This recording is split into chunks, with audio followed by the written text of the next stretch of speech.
Bueno, esta semana y la siguiente me dedicaré a la introducción de toda esta serie y temas que serán de vital importancia.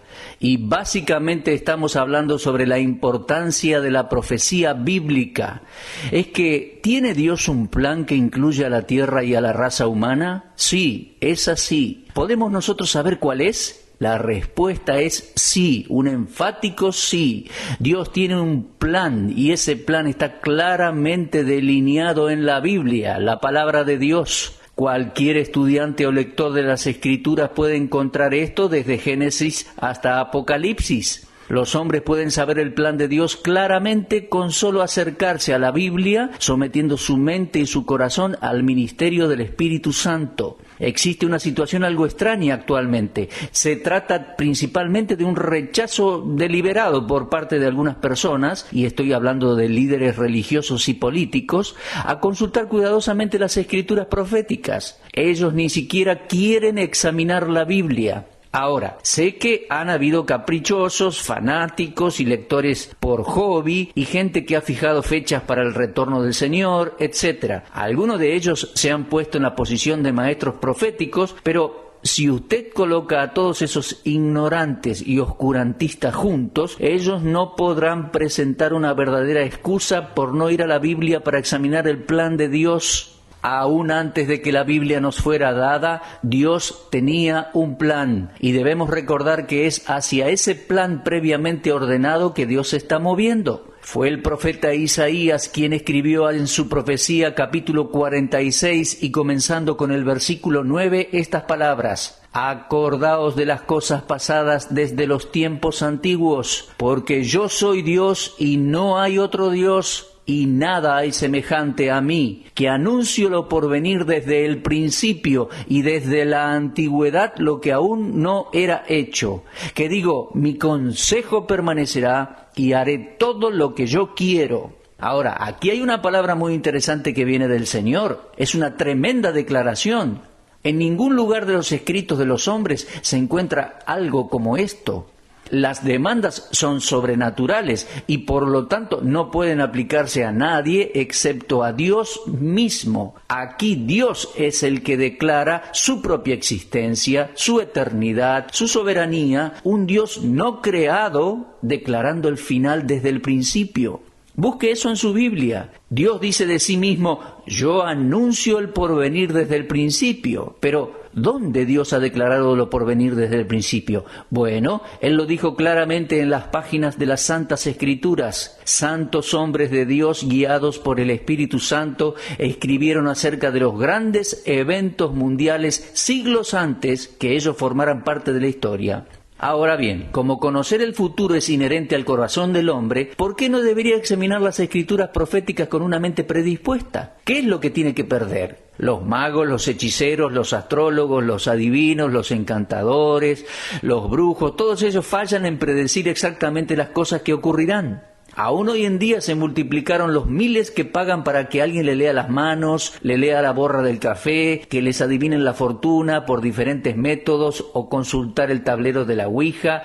¿Y por qué hacen eso? Porque tienen un profundo deseo de saber algo sobre el futuro. Yo creo que tal deseo está presente en el corazón humano porque el hombre tiene un futuro. Las naciones de la tierra tienen un futuro. La nación de Israel tiene un futuro. Y Dios tiene un plan para el futuro. Ningún estudio de los principios de interpretación bíblica estaría completo si la profecía fuera omitida de ese estudio. La profecía constituye una gran parte de las Sagradas Escrituras, así que descuidarlas, o peor aún, jactarse de despreciarlas, es deshonrar la revelación de Dios. Aún más, si las profecías no estuvieran en la Biblia, el resto del libro sería insignificante y solo tendríamos una linda y pequeña Biblia. El primer rayo de luz y esperanza que vino al mundo inmediatamente después de la caída de Adán fue la promesa de un Redentor. Allí leemos en Génesis 3:15. Esta primera predicción o la primera profecía en aparecer como tal es la profecía eje de toda la palabra de Dios. Si usted continúa leyendo, descubrirá en el capítulo 5 del Génesis, versículos 21 al 24, a otro profeta, el profeta Enoc.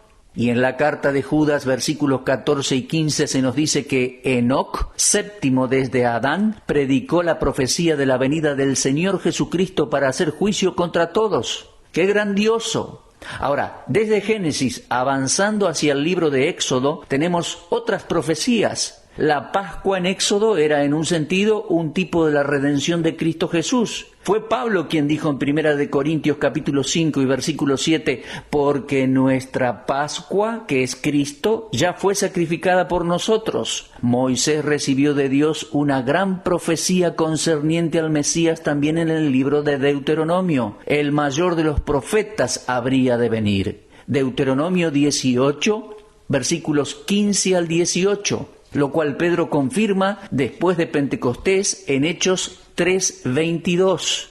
Y hay otros capítulos centrales en Deuteronomio, tomando profecías como un todo, capítulos 28, 29 y 30. Cuando avanzamos en la Biblia y entramos en los Salmos, encontramos que muchos de ellos son proféticos en su naturaleza. Por ejemplo, el Salmo 16, el 22, el 40, hablan del sufrimiento del Mesías. El Salmo 2, el 45, el 72 y el 110 hablan de la descripción de la gloria de Cristo. Ahora, si usted agrega a esto los libros proféticos, usted verá claramente que las escrituras proféticas componen una porción sustancial del total de los libros que constituyen la Biblia. Ahora bien, ¿cuál es la clave de las profecías de la Biblia? Si usted comienza con Moisés y sigue a través de todos los escritos proféticos, descubrirá que Cristo es el gran tema de la Biblia. Jesús lo dijo en Juan 5:46, porque si creyeseis a Moisés, me creeríais a mí, porque de mí escribió él. Si nosotros negamos a Cristo de quien Moisés escribió, entonces Moisés, por inspiración, se convierte en nuestro acusador en el juicio. Fue a Adán y a Eva que la promesa de la simiente fue dada. La simiente, por supuesto, era Cristo, quien aplastaría la cabeza de la serpiente. Y fue a Abraham a quien Dios dijo que en Cristo serán benditas todas las familias de la tierra. Y eso en Génesis 22:18. Ahora compárelo con Gálatas 3, versículos 14 al 16. Fue a la nación de Israel que el Cordero fue anunciado. He aquí el Cordero de Dios que quita el pecado del mundo. Puede leerlo en Éxodo capítulo 12 y también en el Evangelio de Juan capítulo 1 y versículo 29. Avanzando en la historia, cuando Israel estaba en el desierto, la serpiente de bronce fue colocada en un asta, allí en Números capítulo 21, y esto simbolizaba a Cristo, quien fue levantado en la cruz de acuerdo a Juan 3:14. Cuando usted viene al libro de Números capítulo 24, encuentra la profecía de Balaam acerca de que saldrá estrella de Jacob. Y no era otra estrella más que nuestro Señor Jesucristo, de acuerdo a Apocalipsis 22:16. Otra cosa más, Cristo era la peña de Números capítulo 20. Cuando Felipe se encuentra por primera vez con Jesús, corrió a Natanael y dijo: hemos hallado a aquel de quien escribió Moisés en la ley, así como los profetas, a Jesús de Nazaret. Las palabras de la Biblia nos dicen que el testimonio de Jesús es el espíritu de la profecía. Eso lo tenemos en Apocalipsis 19:10. Ahora, esto está diciendo que el testimonio de Cristo es la clave de la profecía bíblica. Apocalipsis 19:13 dice: y su nombre es el Verbo de Dios. De este modo el espíritu de la palabra no es de confusión, sino de armonía y de unidad, todo apuntando a la persona y a la obra de nuestro Señor Jesucristo. Cualquier otra cosa que los profetas predijeron, no omitieron los detalles de las dos venidas del Mesías. Las profecías se refieren primariamente al Redentor del mundo, nuestro Señor Jesucristo. Y cualquiera que falle en entender esta gran verdad ha perdido la clave para tener un claro entendimiento de las escrituras proféticas. Mi amigo, Cristo es el gran tema. Toda profecía encontrará aplicación final y su cumplimiento en los sufrimientos pasados de Cristo, en la suficiencia presente de Cristo y en la soberanía futura de Cristo. Mi amigo Cristo está en la profecía y está por sobre toda la profecía. Sí, profecías, analogías y símbolos bíblicos están tan íntimamente relacionados a Cristo que solo Él con su persona puede explicarlos. Ahora bien, han habido oposiciones a la profecía bíblica, tanto agresivas como pasivas, y yo puedo entender eso, porque han habido quienes trajeron descrédito a las profecías. Pero la mayoría de ellos desconoce la Biblia y así ellos critican aquello que no entienden. La actitud de estas personas no tiene justificativo. Están aquellos que sinceramente se acercan a la Biblia, y no cuestiono su sinceridad, pero tienen temor de estudiar las profecías de la Escritura.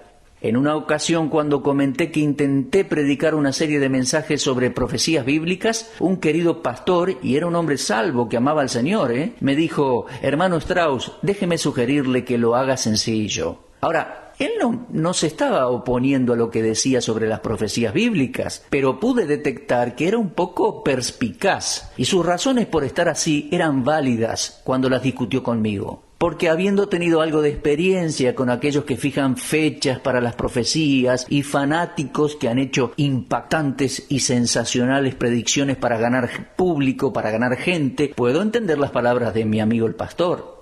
Entonces yo le prometí ser serio en el esfuerzo por salvar al mensaje cristiano de ser arrastrado hacia el descrédito. Pero a pesar de todos los fanáticos y de todos los necios y de los falsos maestros, mi estimado oyente, ninguna razón es válida para rehusarse a estudiar las escrituras proféticas. Ni tampoco hay razón para que la profecía bíblica sea esquivada debido a que las enseñanzas de algún cristiano por ahí, sincero tal vez, hayan sido desacreditadas.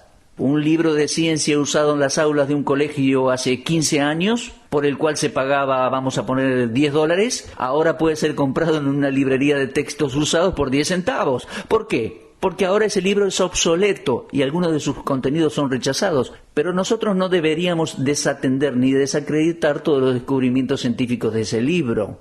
En mi propia biblioteca hay más de 100 libros sobre temas proféticos escritos por tantos y diferentes escritores. Y mientras que en algunos detalles tienen divergencias y diferencias de opiniones, hay un remarcable grado de unanimidad en relación a los puntos más importantes de la profecía bíblica.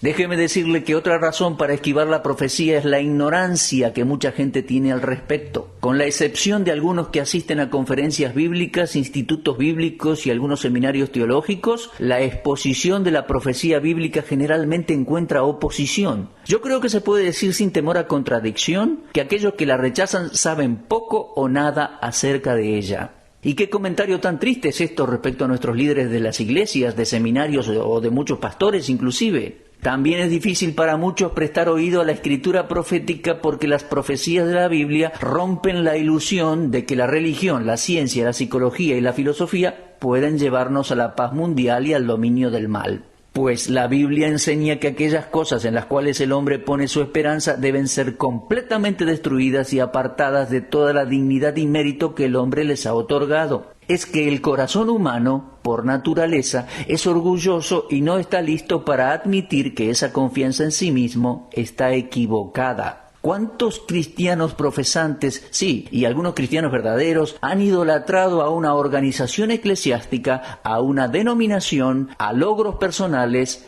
para ser luego confrontados con la declaración de la propia palabra de Dios que dice que todas estas cosas perecerán? Ahora bien, luego de haber examinado algunas de las muchas objeciones que se presentan para el estudio de la profecía bíblica, vamos a considerar una lista de razones de por qué sí debemos realizar el estudio de la profecía bíblica. Nosotros debemos estudiar las grandes profecías de la Biblia primero para conocer y comprender la mente de Dios. En Amós capítulo 3 y versículo 7 dice: porque no hará nada Jehová el Señor sin que revele su secreto a sus siervos los profetas. Este versículo nos está diciendo que los profetas son inspirados por Dios y que ellos se han convertido en los depositarios de la verdad profética de Dios. En Hebreos 1:1 leemos: Dios habiendo hablado a los padres por los profetas. Debemos inclinarnos humildemente ante el mensaje de los profetas si deseamos conocer el secreto de Dios respecto a las cosas por venir. El Dios eterno y omnisciente asegura a su pueblo que mucho de lo que Él trata de hacer lo ha revelado a los profetas. Por supuesto, a los profetas que han escrito las Escrituras, que han escrito sus profecías, aquellos que escribieron las porciones proféticas de las palabras de Dios. Si el profeta advierte sobre el juicio venidero, de guerras, de tiempos peligrosos, terremotos, hambre y demás, no es que el profeta sea un precursor de calamidades, sino que es un anunciador de lo que Dios le ha dicho que sucederá. ¿Por qué culpar al profeta por hablar como lo hace? ¿Por qué ridiculizar la Biblia cuando anuncia el juicio venidero? ¿Por qué evitar lo que dice el profeta simplemente por predecir peligros antes que paz? ¿Es simplemente porque él nos dice que la pobreza debe venir antes que la prosperidad? No es el profeta el que habla, es Dios quien habla. Cuando nosotros estudiamos a los profetas, estamos estudiando los movimientos de Dios.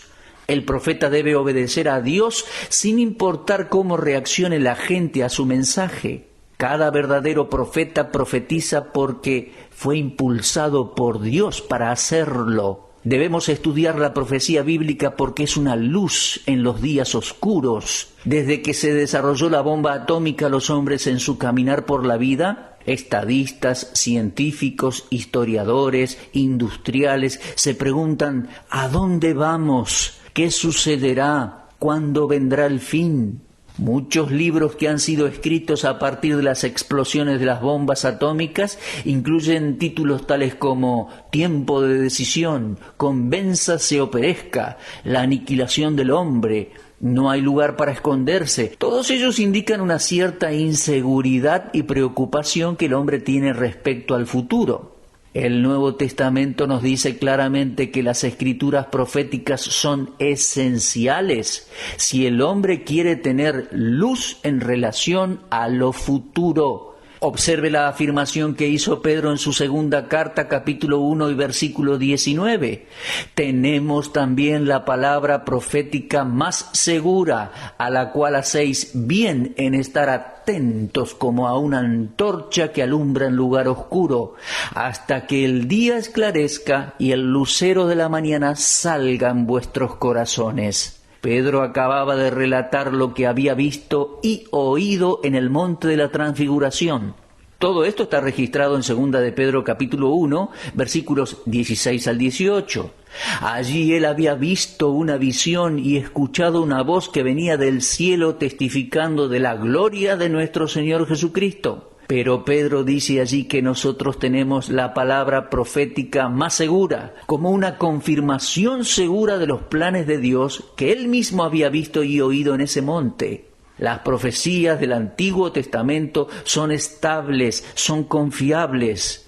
Nosotros vivimos hoy en un tiempo de angustia, cansados y temerosos por lo que nos depara el futuro. Pero aquella lámpara brillante para la oscuridad del mundo es la palabra profética de Dios.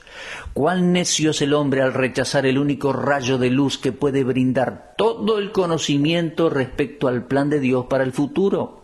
El doctor Wilbur Smith me sugirió tiempo atrás que hay 3 actitudes diferentes que uno puede asumir hacia el futuro. Escuche, por favor.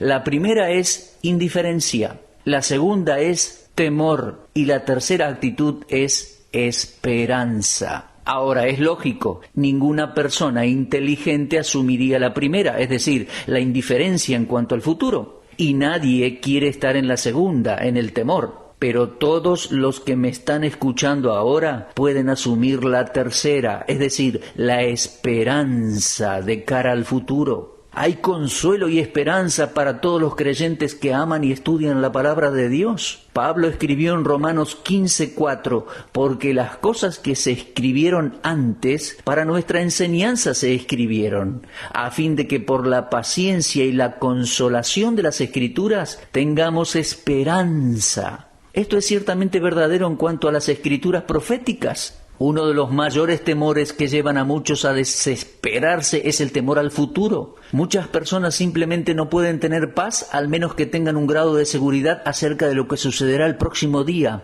Ahora, nadie puede estar absolutamente seguro del futuro y el horrible temor que provoca la inseguridad roba a la persona la paz de su mente, la cual a su vez creará un espíritu de desesperación, desesperanza.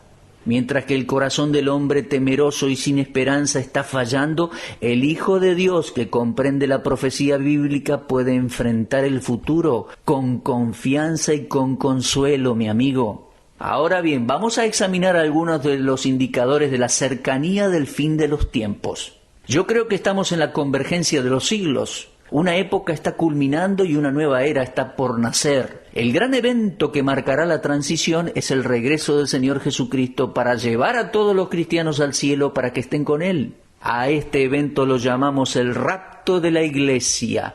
Este será seguido por lo que la Biblia llama el Día del Señor, conocido como la semana número 70 de la profecía de Daniel, o mejor dicho, como la tribulación. Sobre el fin de ese período vendrá el conflicto del Armagedón y el regreso personal de Cristo a la tierra con el propósito de establecer su reino terrenal, su reino milenial. Ahora, este gran evento, el reinado de Cristo, debe diferenciarse del rapto de la iglesia. Toda persona que toma la Biblia con seriedad cree en la segunda venida de Jesucristo a la tierra. Pero hay dos venidas de Cristo del cielo a la tierra. La primera fue para sufrimiento y redención, y la segunda será en majestad para reinar. Son dos verdades establecidas tan claramente en la Biblia que de ninguna manera pueden ser pasadas por alto, ni siquiera por un lector casual de la Biblia. Ambas venidas tienen al menos una cosa en común. Principalmente están precedidas por señales. A propósito, el mismo Señor Jesucristo es una triple señal para el mundo inconverso. Estas tres señales se refieren a las tres doctrinas esenciales de nuestra histórica fe cristiana. Preste atención. En primer lugar, está la señal del nacimiento virginal, Isaías 7:14, y quiero que lo compare con Mateo 1:23. En segundo lugar, está la señal de la resurrección victoriosa de nuestro Señor Jesucristo. Y en tercer lugar, la señal de su regreso visible. Ahora, tome esto en este orden: el nacimiento virginal, la resurrección victoriosa y el regreso visible. Y a esta tercera señal, la de su segunda venida, es la que voy a llamar la señal del clímax, la cual fue profetizada por Simeón en Lucas 2:34. Dicho sea de paso, estaría bien para mí agregar aquí que fue a Simeón a quien Dios reveló la generación en la cual ocurriría la primera venida de Cristo. Usted encontrará esta profecía en Lucas 2:26. Ahora bien, la palabra de Dios nos da numerosas señales que nos revelan la cercanía de la segunda venida de Cristo a la tierra. Estas señales no son dadas para proclamar el rapto de la iglesia, no. El regreso de Cristo en el aire para llevar a su iglesia es un evento sin señales previas y sin especificación de fecha alguna. Dios no ha revelado cuándo tendrá lugar. Él simplemente ha dicho que sucederá repentinamente e inesperadamente, en un momento, en un abrir y cerrar de ojos. No existe manera de conocer cuándo Cristo vendrá a llevar a su iglesia. Lo repito, es un evento sin señales que le precedan. Es la esperanza cristiana la que nos indica que el Señor Jesucristo puede venir en cualquier momento. Por lo tanto, nosotros no esperamos señales, esperamos al Salvador. El rapto de la iglesia podría ocurrir antes de que este programa termine. Mire, no existe profecía en la Biblia que debe cumplirse antes de que el Señor Jesucristo regrese para llevarnos al cielo junto con Él. Lo repito nuevamente, este evento puede ocurrir en cualquier momento. Ahora, preste atención, hay ciertas cosas registradas en la Biblia que sí se cumplirán después que la iglesia haya sido sacada de este mundo. Y debido a que los eventos futuros presentan antes algunas sombras en el horizonte, creo que el rapto, el cual precederá a estos eventos anunciados, podría estar muy cerca. Hay varios sucesos que llaman la atención a escala mundial que parecen indicar que el regreso de nuestro Señor Jesucristo puede ocurrir en el transcurso de la presente generación. Ahora, sería muy necio de mi parte predecir el tiempo de la venida de Cristo para llevar a su iglesia al cielo. No existe nada en la Biblia que nos otorgue tal libertad o certeza.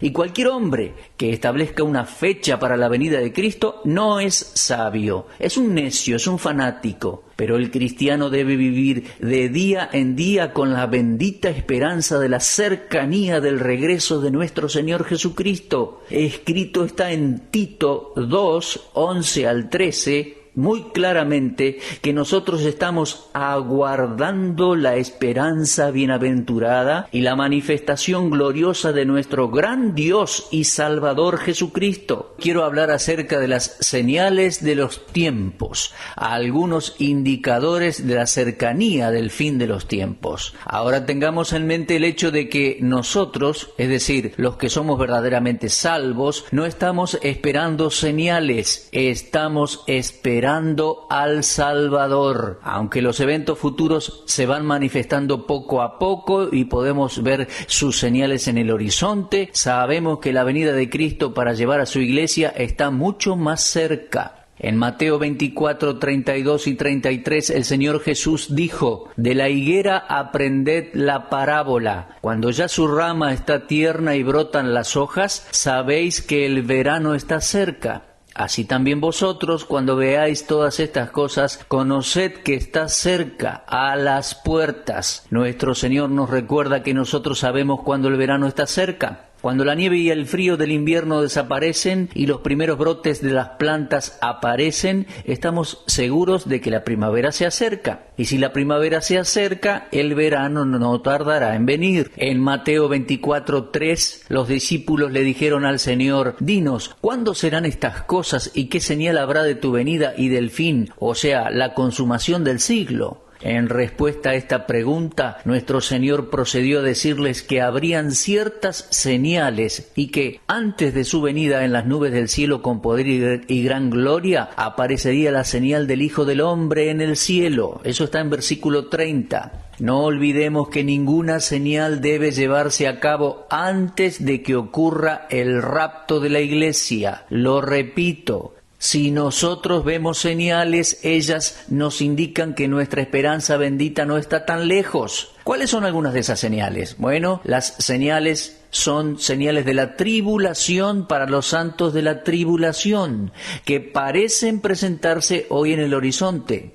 Vamos a considerarlas. A la primera la voy a llamar la señal de la multiplicación. Cuando Dios creó al primer hombre y a la primera mujer, allá en Génesis 1:28 les dijo: «Fructificad y multiplicaos y llenad la tierra». El rápido crecimiento del número de habitantes en la tierra sobrepasa el aumento de la producción de alimentos, tal manera que muchas de las personas, 1/3 para ser exactos, vive en pobreza y sufrimiento por la desnutrición. Ahora, el peligro yace en el crecimiento acelerado de la población. Por miles de años el porcentaje de aumento de la población fue menos que el 2% por año. Hasta hace 400 años atrás no se había observado ningún incremento importante. Pero escuchen por favor, desde el año 1930 el aumento de la población fue tan rápido que en los siguientes 40 años la población mundial se había duplicado.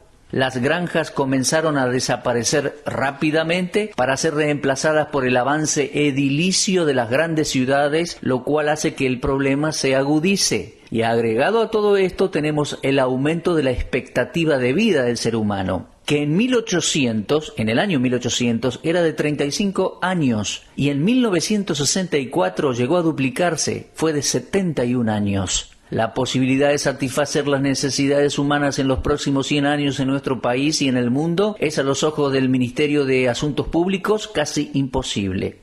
En otros países ese problema es mucho más serio que en los Estados Unidos y en América. Pakistán es muy consciente de sus problemas de población. En el este 50 millones de personas viven en 2.300 kilómetros cuadrados. Desde Karachi, Pakistán, llega el informe de la agencia internacional United Press de que el secretario de gobierno creó un programa para la esterilización de ambos padres que posean 4 o más hijos.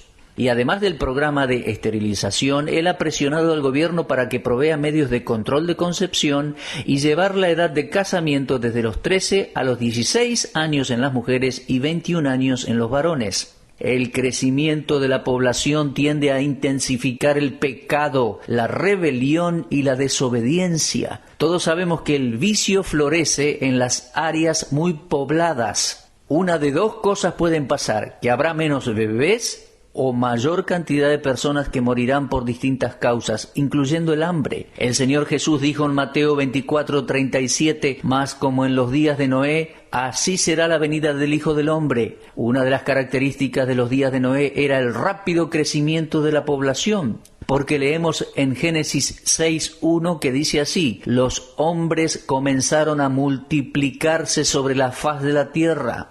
Ahora, quiero que observe esta palabra multiplicarse. Recuerde que Dios les dijo a nuestros primeros padres: fructificad y multiplicaos. Y el Señor Jesús utilizó los días de Noé como una señal del fin del siglo. Él dijo: los hombres comenzaron a multiplicarse sobre la faz de la tierra. La señal de la multiplicación es una señal de los últimos días. Dios le dijo a nuestros primeros padres que llenaran la tierra, y luego que, de acuerdo al entendimiento que tengo de las Escrituras, el próximo evento en el plan profético de Dios es el regreso de Jesucristo para llevar con él a su iglesia. Los cristianos necesitan ser ejercitados acerca de los problemas de la explosión demográfica, pero solo hasta un punto, porque Dios sabe lo que está haciendo. Cuando la tierra esté completamente poblada, fundamentalmente en muchos sectores, cuando los descendientes de Adán y Eva hayan ocupado la tierra de tal manera que no haya más alimento, Dios tiene su plan para hacer menos denso el número de gente. Primero, el rapto.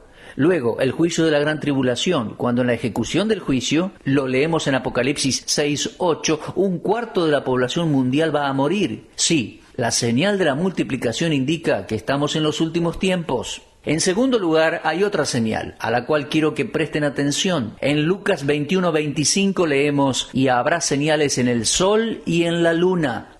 Otra señal importante es el gran avance en el conocimiento científico. Ya lo había dicho Daniel en capítulo 12 y versículo 4. «Tú, Daniel, cierra las palabras y sella el libro hasta el tiempo del fin. Muchos correrán de aquí para allá y la ciencia se aumentará». En el año 1905, cuando el doctor Albert Einstein, el gran físico, descubrió la fórmula de la energía atómica, dio al mundo científico el más grande descubrimiento de aquel tiempo. Ahora, la fórmula simplemente significa que la energía es igual a la masa multiplicada por la velocidad de la luz al cuadrado. Muchos científicos aceptaron esto como si fuera el secreto del universo y lo proclamaron como si fuera lo máximo del descubrimiento científico. Pero fue este descubrimiento que puso en las manos del hombre el poder capaz de aniquilar a toda la raza humana. Sí, el conocimiento continúa aumentando. El hombre continúa esforzándose en nuevos descubrimientos y conquistas. Ahora el esfuerzo es poner más hombres en el espacio. Numerosas sondas fueron lanzadas y dirigidas a la Luna en aquellos tiempos. Algunas de ellas cerraron sus blancos y luego el hombre llegó a pisar la Luna. Desde entonces se ha avanzado mucho y el hombre ha tenido éxito hasta cierto punto. Ya ha llegado allí, permaneció por algún tiempo, pero me inclino a creer que Dios va a intervenir antes de que el hombre llegue demasiado lejos en el espacio exterior. Ahora, ¿cuán lejos Dios permitirá al hombre avanzar? Yo no puedo decirlo. No soy una autoridad en esto, pero sí sé esto, que el hombre fue creado para habitar la tierra. La Biblia habla de la tierra como el único planeta que puede ser habitado. Isaías 45:18 dice: «Porque así ha dicho Jehová, que creó los cielos, Él es Dios, el que formó la tierra, el que la hizo y la compuso. No la creó en vano, para que fuese habitada la creó». Cuando Dios creó a nuestros primeros padres, le dio dominio sobre la tierra solamente. Lo leemos en Génesis 1, 26 al 30. Nada se dice en la Biblia acerca del hombre habitando otro planeta. Es que solo la tierra es su lugar habitable. En Salmo 115, versículo 16 dice: «Los cielos son los cielos de Jehová, y ha dado la tierra a los hijos de los hombres. El primer intento de un ser creado para invadir el espacio exterior fue el del ángel Lucifer. Él aspiraba a explorar los cielos con la intención obvia de destronar a Dios y entronarse a sí mismo. En Isaías 14, versículos 13 y 14, le escuchamos decir así: subiré al cielo, en lo alto junto a las estrellas de Dios, levantaré mi trono. Sobre las alturas de las nubes subiré y seré semejante al Altísimo. Fue entonces que Dios lo expulsó del cielo y lo envió a la tierra a donde él pertenecía. El propósito de Satanás era controlar el universo, usurpando la autoridad de Dios. Y mucha gente considera este intento como algo absurdo, como el más ridículo de los atrevimientos. Pero hoy en día los hombres quieren conquistar y controlar el espacio, desplazar el concepto del Dios creador y comprobar o demostrar que el universo evolucionó. La nación o las naciones que desafíen a Dios están del lado de la derrota. Dios intervendrá y traerá frustración a cada uno que lo desafía, y Él llevará a cabo esto cuando el Señor Jesucristo regrese a la tierra. Está claro que el Creador del cielo y de la tierra tiene un plan para detener cada programa inspirado por Satanás, el cual se opone a él. Como el regreso de Jesucristo es el próximo mayor evento en el programa profético de Dios, podemos esperar el rapto de la iglesia en cualquier momento. Otro intento de invadir el espacio exterior sucedió en la llanura de Sinar, allá en la historia temprana de la humanidad. El incidente quedó registrado en Génesis capítulo 11. Versículo 1 leemos: tenía entonces toda la tierra una sola lengua, un solo lenguaje y unas mismas palabras. En el versículo 3 dice: y se dijeron unos a otros: vamos, hagamos ladrillo y cosámoslo con fuego. Y le sirvió el ladrillo en lugar de piedra y el asfalto en lugar de mezcla. Versículo 4, dijeron: vamos, edifiquémonos una ciudad y una torre cuya cúspide llegue al cielo, y hagámonos un nombre, por si fuéramos esparcidos por sobre la faz de la tierra. Leí varios comentarios de Génesis 11, versículos 1 al 4, y ahora quiero que observe dos cosas que motivaron los esfuerzos de los hombres para llegar al espacio exterior. Número 1, orgullo. Número 2, temor. Note que dijeron: hagámonos un nombre. En esto podemos ver el orgullo. Y luego agregaron: por si fuéramos esparcidos sobre la faz de la tierra. Y en esta afirmación usted puede ver el temor que ellos tenían. Parece que estas son las mismas cosas que impulsaron al hombre al espacio en nuestro tiempo. Notables naciones del mundo quieren tener grandes logros en el espacio exterior, lo cual no carece de orgullo. ¿Y por qué? Cada uno es temeroso de la ventaja que el otro tiene para llegar a ser el primero. Pero la gran pregunta todavía permanece: ¿cuán lejos irá el hombre en el espacio exterior? Sinceramente no veo que haya demasiado éxito en esta empresa arriesgada. Yo creo que Dios intervendrá y que su intervención será como aquella vez que el hombre probó su experimento en el espacio exterior. ¿Y cómo le fue? Génesis 11, versículos 5 al 7 dice: ahora pues descendamos. Y el Señor descendió uno de estos días, y posiblemente no dentro de mucho tiempo. Nuestro bendito Señor Jesucristo descenderá para poner fin al intento del hombre de alcanzar reinos en lugares donde no tiene derechos. Ahora, no queremos y ni podemos detener el avance científico. Todo esto es parte del plan de Dios, pero el hombre nunca puede usurpar la autoridad y el poder de Dios, y aun con todos sus logros, el hombre todavía niega y desafía a Dios. Por lo tanto, tendrá que doblar sus rodillas ante el juicio de Dios. Ahora vamos a observar otro indicador de la cercanía del fin del siglo. En respuesta a la pregunta de los discípulos, en Mateo 24:3, ¿cuándo serán estas cosas y qué señal habrá de tu venida y del fin del siglo? El Señor Jesús les contestó a sus discípulos: abundará el engaño.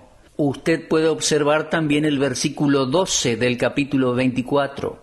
Ahora, ya hemos tocado este tema del engaño de los falsos profetas en otra serie de estudios bíblicos, así que lo vamos a dejar ahí. Ahora, agregadas a las otras señales, aparece una nueva, la señal de la moral. Existe abundancia de desobediencia, la cual caracterizará la última generación de este mundo antes del regreso de Cristo. Y no es un secreto de que la inmoralidad moderna de hombres, mujeres y jóvenes no tiene paralelo en la historia de la civilización. Ahora, ¿qué acerca de esta profecía? Ahora, en un momento vamos a considerar unos textos, pero siguiendo el pensamiento de los editores de algunos de los periódicos líderes del mundo, usted se dará cuenta que la preocupación por la inmoralidad creciente no está limitada solo a los líderes espirituales. Escuche lo que extraje de algunos periódicos seculares por estos días. Los escritores de estos artículos no son creyentes, ¿eh? Escuchen. Algunos dicen, somos testigos de la muerte de la antigua moralidad. En nuestro mundo superpoblado, la era de los viajes en avión, del poder nuclear y las familias divididas, las condiciones están cambiando tan rápido que la guía de la moral establecida ha sido arrancada de nuestras manos. Escuche lo que ellos dicen. Somos libres para ser prejuiciosos o promiscuos, para engañar y para hacer fraude. Vamos de tropiezo en tropiezo en una sociedad dominada por el dinero, el sexo obsesivo y los vicios de una gran ciudad. Estamos en peligro, estamos en el medio de una crisis moral. La mayoría odia admitir que estamos en crisis, pero sus frutos más amargos están a nuestro alrededor. El racismo, la rebeldía, la especulación, las hijas embarazadas en la escuela, los adictos a las drogas, el vandalismo, los asesinatos, las violaciones, los atletas sobornados, los ancianos abandonados, el pobre, el criminal, el homosexual. La televisión presenta la violencia como entretenimiento y las películas presentan a las estrellas como un ejemplo con parejas con 4 esposos y un amante.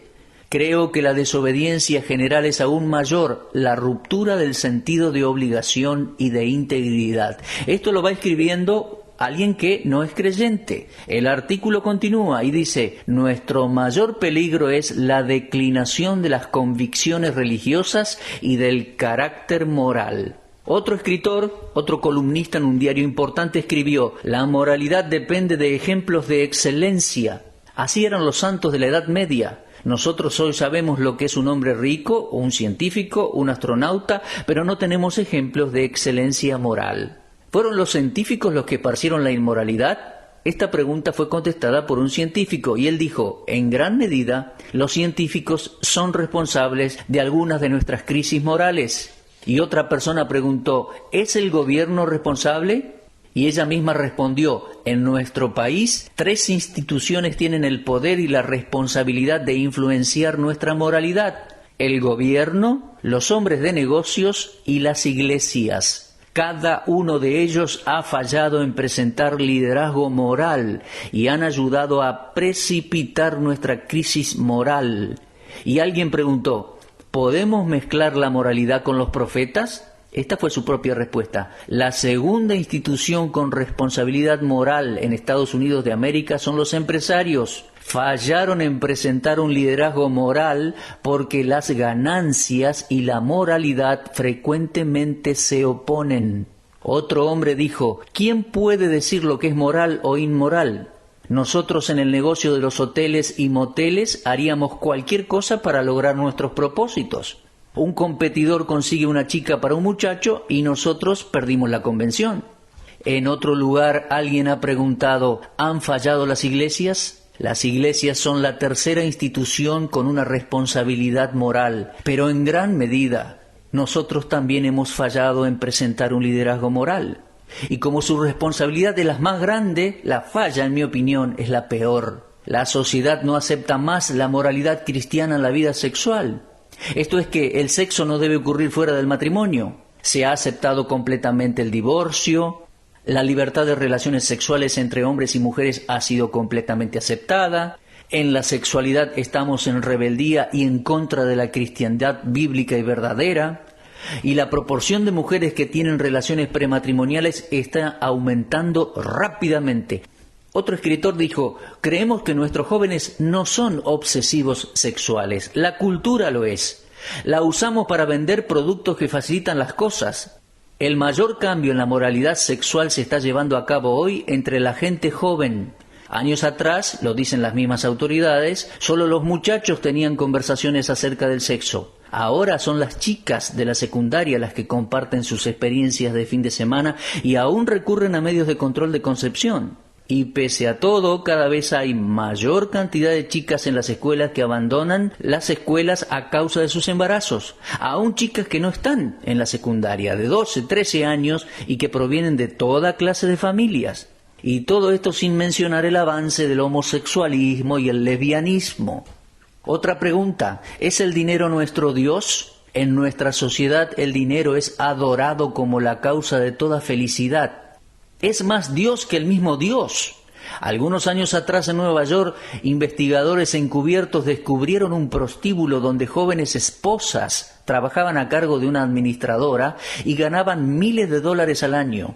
Sus esposos sabían lo que ellas estaban haciendo y en algunos casos ellos mismos cuidaban a sus hijos mientras las esposas estaban afuera con otros hombres. Más de 200 empresarios tenían encuentros regulares con las mujeres y pagaban muchos dólares la hora de servicio de estas jóvenes mujeres casadas. Queridos amigos, estamos en un completo desastre moral. Escuche lo que ya estaba escrito en la Biblia, en 2 carta de Timoteo capítulo 3, a partir de versículo 1. También debes saber esto, que en los postreros días vendrán tiempos peligrosos, porque habrá hombres amadores de sí mismos, avaros, vanagloriosos, soberbios, blasfemos, desobedientes a los padres, ingratos, impíos, sin afecto natural, implacables, calumniadores, intemperantes, crueles, aborrecedores de lo bueno, traidores, impetuosos, infatuados, amadores de los deleites más que de Dios. Estuve leyendo allí en 2 Timoteo capítulo 3, versículo 1 en adelante. Bueno, quiero creer que en la sociedad en que vivo, en general, todavía existe gente decente. Pero en este momento me siento como Lot en Sodoma. Él se incomodaba con las sucias conversaciones de los malignos. Me entristecí mucho cuando algunos miembros caían en pecado en las 2 iglesias donde serví como pastor por 25 años.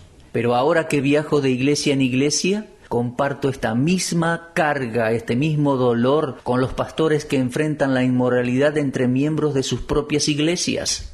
Las condiciones morales del mundo encajan con las predicciones bíblicas de las condiciones de la tierra al final de los tiempos, mi amigo. Jesús está viniendo otra vez. Él dijo que lo haría. Y aún más, les dijo a sus discípulos que los hombres verían señales que indicaban la cercanía del fin del siglo y su propia aparición. Y parece que el tiempo acerca del cual él habló se está acercando a este mundo a paso agigantado. Ahora, mis amigos, confío que ustedes que están escuchándome en este momento conocen algo acerca de la gracia de la salvación en nuestro Señor Jesucristo. Si usted, estimado oyente, es un hijo de Dios, entonces puede y debe dedicar más tiempo para orar y para el ministerio cristiano y más de su dinero para esparcir el Evangelio. Y si usted no es salvo, estimado oyente, crea en el Señor Jesucristo y será salvo. Sálvese. El fin de los tiempos se acerca y en consecuencia se acercan los juicios de Dios. Si usted no es salvo, por favor, crea en el Señor Jesucristo y será salvo.